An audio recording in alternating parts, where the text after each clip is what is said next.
नमस्कार दोस्तों, स्वागत है आप सभी लोगों का मेरे चैनल के ऊपर। और बात करेंगे हम लोग आज के बाजार के अंदर कुछ स्टॉक्स के बारे में जिन्होंने बहुत तगड़ा परफॉर्म किया है। अगर आज हम लोग बाजार की बात करें तो बाजार में आज एक नया हाई बनते हुए दिखाई दिया। निफ्टी जो है वो 250 अंकों की तेजी के साथ आज बंद होता है और आज आप कह सकते हो कि निफ्टी ने अपना नया 52 वीक का हाई भी 21,928 बनाया है। और आप देख सकते हैं कि दिन के बिल्कुल उच्चतम स्तर पे जाकर के ही मार्केट क्लोज होता है। अगर हम लोग आईटी स्टॉक के अंदर टीसीएस की बात करें तो आज हमें 4% तक की भारी भरकम तेजी जो है वो टीसीएस में देखने को मिली। और इसी के चलते निफ्टी के अंदर भी इतना जबरदस्त आप कह सकते हो कि जंप हमें देखने को मिला है। इन्फी की बात करेंगे, मतलब कि इन्फोसिस की बात करेंगे, तो वहां भी आप लोगों को एक जबरदस्त तेजी देखने को मिलेगी। और आप देख पाएंगे कि स्टॉक जो है वो 8% की भारी भरकम बढ़त के साथ बंद होता है। और इन्हीं दो स्टॉक के चलते आज पूरा मार्केट जो है वो इतनी जबरदस्त तेजी दिखाता है। अगली बात करते हैं अगर हम लोग विप्रो की, तो आज पूरे आईटी सेक्टर में तेजी के चलते आज विप्रो के अंदर भी हमें जबरदस्त तेजी देखने को मिली और स्टॉक जो है वो 4% की भारी भरकम तेजी के साथ बंद होता है।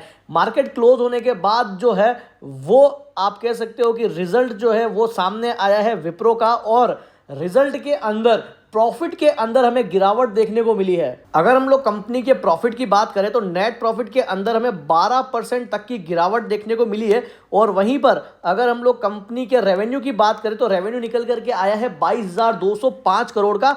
4.4% की गिरावट जो है वो हमें रेवेन्यू के अंदर भी देखने को मिली है और 12% की गिरावट जो है वो हमें प्रॉफिट के अंदर भी देखने को मिली है। अगली कंपनी है दोस्तों जियो फाइनेंशियल सर्विसेज। लगातार तेजी के अंदर बना हुआ है स्टॉक और जब से आप कह सकते हो कि इन्होंने म्यूचुअल फंड लाइसेंस के लिए अप्लाई किया है तब से स्टॉक जो है वो लगातार हरे निशान के अंदर ही कामकाज कर रहा है। स्टॉक जो है कल भी जबरदस्त तेजी बताता है। मैं लगातार स्टॉक को कवर भी कर रहा हूं अपनी वीडियो के अंदर और आज भी स्टॉक जो है वो आप कह सकते हो कि थोड़ी सी तेजी दिखाता है। उसके बाद स्टॉक थोड़ा सा सुस्त हो गया है लेकिन फिर भी पॉजिटिव ही आज ये बंद होता है। लॉन्ग टर्म के लिए बहुत ही बेहतरीन पिक है दोस्तों और मुझे लगता है कि आने वाले समय के अंदर काफी बढ़िया रिटर्न इस कंपनी के अंदर देखे जा सकते हैं। अगली कंपनी है दोस्तों ओलेक्ट्रा ग्रीन टेक लिमिटेड। मैं काफी समय से लगातार इस कंपनी को रिकमेंड भी करते हुए आ रहा हूं और मैंने भी पर्सनली इस स्टॉक के अंदर अपनी होल्डिंग रखी हुई है।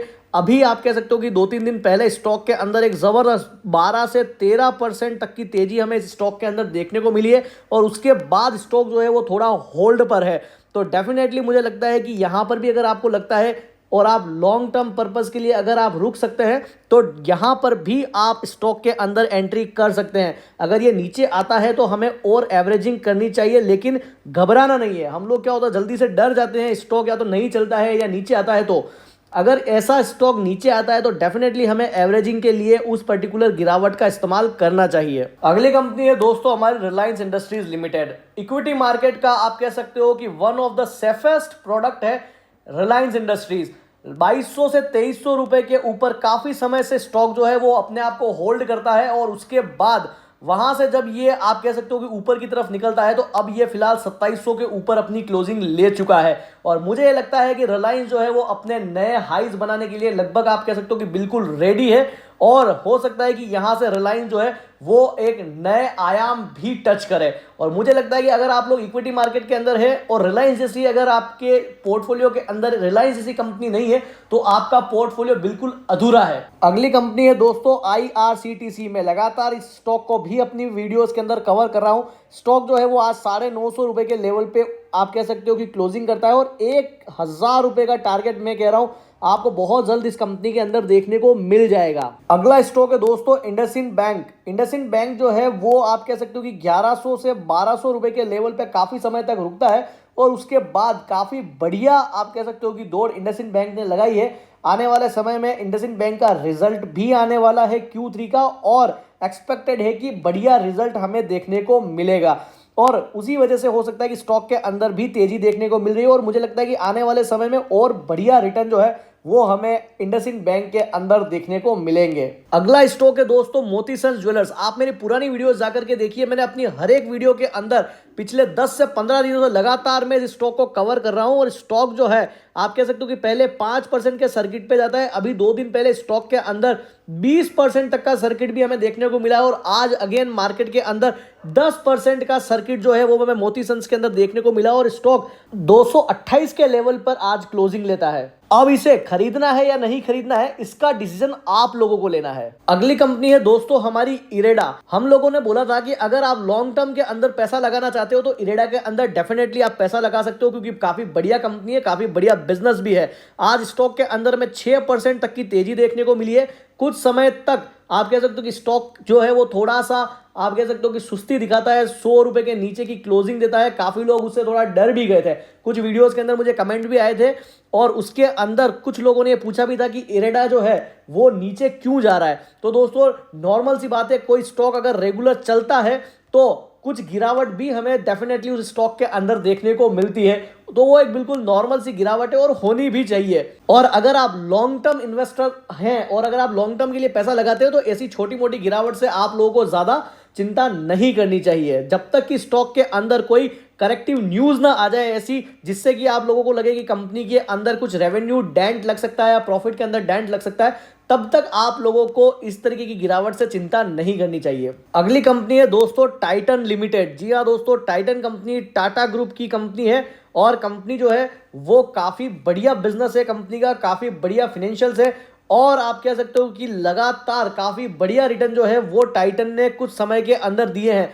अगर आप पिछले 5 सालों की बात करेंगे तो स्टॉक में एक जबरदस्त तेजी देखने को मिली और 288% तक के जो रिटर्न्स है, भारी भरकम रिटर्न्स, वो इस कंपनी ने डिलीवर किए हैं। आप चार्ट में देख सकते हैं किस तरीके से एक जैसी ग्रोथ आप लोगों को इस स्टॉक के अंदर देखने को मिली है। किसी भी तरीके का मुझे नहीं लगता किसी इन्वेस्टर को टाइटन के अंदर लॉस देखना पड़ा होगा। तो एक काफी ज्यादा बढ़िया सेफ इन्वेस्टमेंट है टाइटन भी, अगर आप लॉन्ग टर्म के अंदर पैसा लगाना चाहते हैं तो। अगली कंपनी है दोस्तों टाटा मोटर्स लिमिटेड। 817 रुपए पे आज की क्लोजिंग होती है। मैं लगातार इस स्टॉक को भी रिकमेंड करते हुआ रहा हूं जब से ये 450 रुपए पे था। मैंने पिछले साल दिवाली मुहूर्त ट्रेडिंग के ऊपर भी इस स्टॉक को रिकमेंड किया था और कहा था कि लॉन्ग टर्म के अंदर बहुत जबरदस्त रिटर्न देखने को मिलेगा और मुझे लगता है कि आने वाले समय के अंदर बहुत जल्दी आप लोगों को 1000 रुपए तक के लेवल भी देखने को मिल जाएंगे मीडियम टर्म के अंदर। ज्यादा लॉन्ग टर्म अगर आप इसमें रुकते हैं तो डेफिनेटली आपको और भी बेहतरीन रिटर्न देखने को मिलेंगे, लेकिन 1000 रुपए तक का लेवल तो मुझे इस स्टॉक के अंदर मीडियम टर्म के अंदर देखने को बहुत इजीली मिल रहा है। अगली कंपनी है दोस्तों IRFC, Indian railway finance corporation limited. आज स्टॉक के अंदर लगभग 6.25% आसपास की दमदार तेजी देखने को मिली। स्टॉक जो है वो आप कह सकते हो कि नए हाईज बना रहा है और अगर आप लोगों को लगता है कि लॉन्ग टर्म के अंदर आपको पैसा लगाना है तो IRFC भी काफी बढ़िया बैट है। काफी समय तक स्टॉक जो है वो अपने IPO प्राइस, जो उसकी इश्यू प्राइस थी, वहीं पर स्टे करता है। उसके बाद जिस तरीके से गवर्नमेंट लगातार रेलवे सेक्टर के अंदर कामकाज कर रही है, उसके बाद आप कह सकते हो कि IRFC के अंदर काफी बढ़िया रिटर्न जो है वो इन्वेस्टर को मिलते हुए दिखाई दिए हैं और आगे भी एक्सपेक्टेड है कि इसी तरीके के रिटर्न जो है वो IRFC के अंदर हमें मिलते हुए दिखाई देंगे। अगली कंपनी है दोस्तों अल्ट्राटेक सीमेंट। मैंने आपको कई दफा बोला था कि ये स्टॉक जो है वो 10,000 का लेवल पहले टच करेगा, तब तक ये नहीं रुकेगा और आप देख सकते हैं कि लगातार चलने के बाद कंपनी जो है 10,000 का लेवल टच करती है और अब जाकर के कहीं स्टॉपेज हमें अल्ट्राटेक सीमेंट के अंदर देखने को मिला है और वहां से कुछ आप कह सकते हो कि थोड़ी बहुत सुस्ती के बाद में आप कह सकते हो कि लगभग 700-800 रुपए के आसपास की गिरावट भी हमें इसके ऊपरी लेवल से देखने को मिली है। लेकिन अगर आप लॉन्ग टर्म के अंदर इन्वेस्ट करते हैं तो आपको इतना ज़्यादा घबराने की ज़रूरत नहीं है। अल्ट्राटेक सीमेंट के अंदर कुछ छोटे मोटे करेक्शन दोस्तों आते हैं अगर स्टॉक चलता है तो उसके अंदर, और आप कह सकते हो कि लंबी जर्नी के अंदर कुछ नेगेटिव पॉइंट्स भी निकल करके आते हैं। लेकिन अल्ट्राटेक जैसी एक साउंड कंपनी जो कि सीमेंट के अंदर एक लीडिंग ब्रांड है, तो मुझे नहीं लगता कि इतना ज़्यादा कोई आप लोगों को घबराने की ज़रूरत है इस कंपनी के अंदर इन्वेस्ट करने से। तो ये थे कुछ स्टॉक्स दोस्तों आज जिसके अंदर मार्केट के अंदर काफ़ी बढ़िया हलचल भी देखने को मिली और मुझे लगता है कि आने वाले समय के अंदर और बढ़िया हलचल देखने को मिलेगी। अगर आप लोगों को वीडियो इन्फॉर्मेटिव लगी हो तो वीडियो को जरूर लाइक करें और चैनल को जरूर सब्सक्राइब करें। Thank you.